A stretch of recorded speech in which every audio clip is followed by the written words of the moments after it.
Destitué par l'Assemblée provinciale du Tanganyika, le gouverneur Zoé Kabila accueille le vote de l'Assemblée provinciale avec philosophie.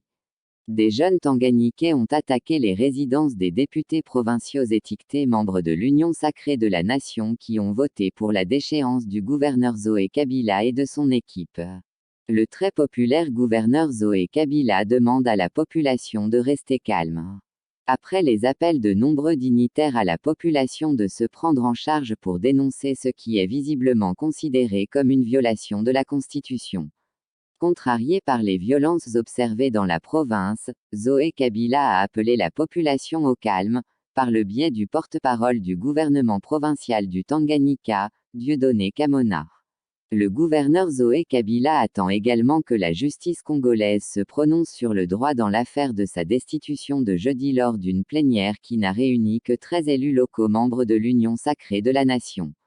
Le gouverneur Zoé Kabila paye pour son refus d'adhérer à la plateforme Union sacrée de la nation initiée par le chef de l'État qui a mis fin à la coalition FCC-CACH.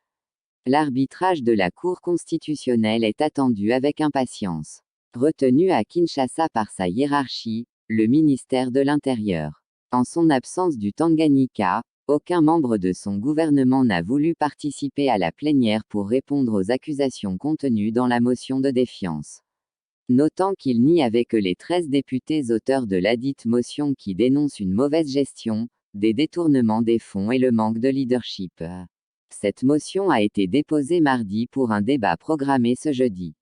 Les 12 autres membres de l'Assemblée provinciale ont séché la plénière, certainement conscients de manque de conformité de cette motion. Au sein de la classe politique, les voix s'élèvent pour dénoncer cette déchéance fabriquée de toutes pièces. Pour le député Claudel Loubaya et les anciennes ministres Marie-Ange Mouchobekwa et Geneviève Inagozi, le droit n'a pas été respecté. Les yeux sont maintenant tournés vers la Cour constitutionnelle qui doit se prononcer sur l'affaire.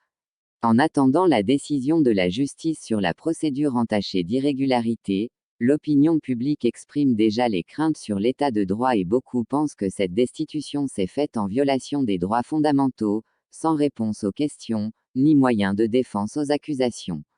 Cela constitue une atteinte aux droits fondamentaux, déplore le député national Moïse Nyarugabo, le premier vice-président du Rassemblement congolais pour la démocratie. Les yeux des Congolais, en particulier les Tanganyikais, sont tournés vers la Cour constitutionnelle. Va-t-elle dire le droit pour une bonne marche et établissement de l'état de droit? Ou confirmera-t-elle que l'état de droit est en danger? La page Zoé Kabila, gouverneur de la province du Tanganyika, n'est pas encore totalement tournée.